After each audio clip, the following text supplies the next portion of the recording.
Welcome to today's episode of Man Talk Garage. Today we're going to be discussing part 2 of operating the carrier suspension on GMK 4100L-1. In part 2 we will discuss operating the suspension from the HDMI control boxes also used to operate the outriggers. In order to be able to operate the suspension from the HDMI control box, the suspension must first be locked via the carrier cab, which will allow us to enter into the suspension screens. The F4 button will be active. This will allow us to enter into active suspension, and then we will use the F2 and F3 buttons to access the different options. Currently the F4 button is not active, meaning we cannot operate the suspension. We also do not have the ability to lock and unlock the suspension from the HDMI box. Next, we will go to the carrier cab display and we will lock the suspension so we can access the F4 button for active suspension. So once we have entered the cab, we need to lock the suspension so we can operate the suspension from the HDMI control boxes. We'll select the menu icon, navigate to the suspension icon, and as in the earlier video, we will navigate down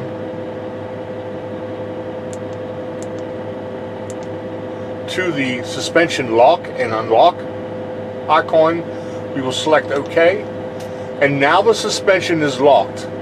This will now allow us to operate the suspension from the HDMI control boxes on the carrier.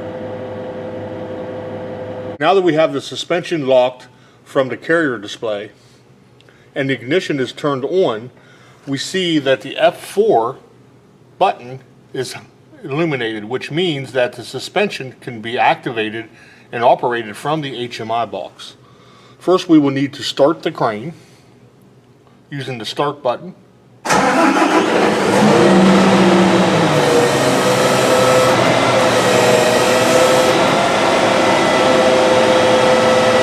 And now we can select the F4 button, which enters into the suspension screen. We have the ability to select different suspension groups similar to what we did in the cab. We use the F2 and F3 buttons to navigate to the different suspension groups. That is selecting all the suspension groups. This is the left side only, right side, front, rear, front left, rear left, right front, and right rear. Also, we can see the pressure indicators for the suspension groups on this display. Once we select a suspension group we want to operate, we now just use the raise and lower buttons to operate the suspension. If we are raising the suspension, we'll select the bottom button, which is actually pushing the struts out or extending, which is going to raise the crane.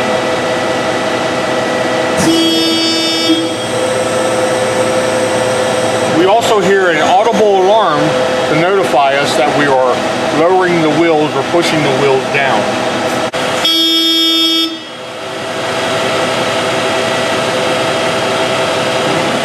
To lower the suspension, we will retract the cylinders using the up button to lower the crane. Again, we get the audio alarm to tell us that we are activating the suspension.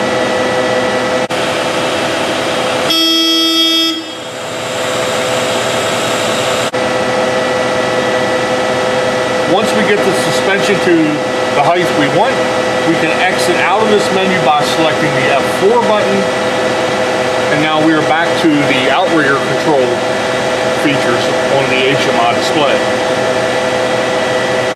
Operating the suspension from the HDMI control boxes does not allow you to put the crane at auto level for highway travel. We go back into the menu we did not see an option to auto level the crane here. This can only be done from the carrier cab. However, to operate the suspension from the carrier cab, the suspension must be in an unlocked condition. Currently, right now, since we operated the suspension from the HMI box, we do not have the ability to unlock the suspension from the carrier cab until we are able to put the suspension in a condition that the carrier will allow us to unlock the suspension.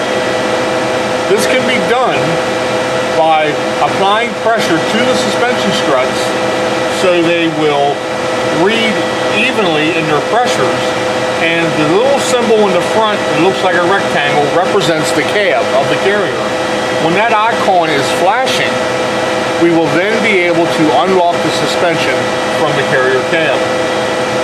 So we will select all suspension, and we will put some pressure on the suspension groups until the icon for the cab begins to flash.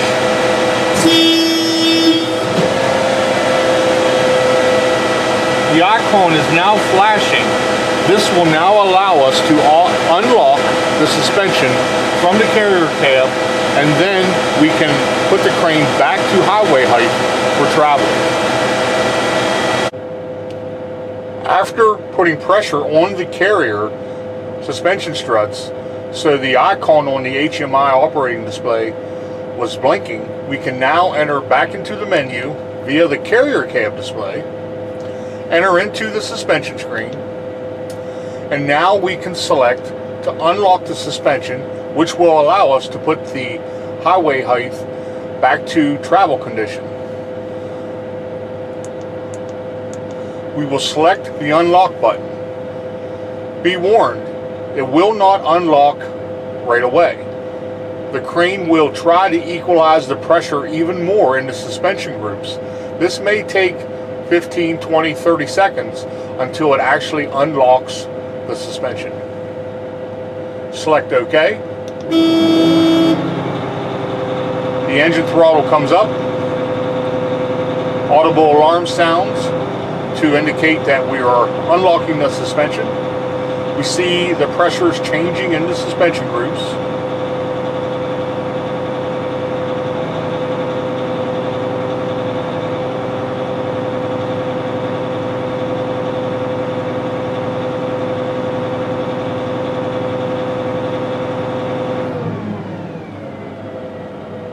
And now the suspension has unlocked. The crane will rock when this happens because there is pressure on all the four suspension groups, and when it unlocks, it will rock the crane a little bit. This is normal. Now we have the ability, we could go over to our auto height and put the crane back to auto height for road travel.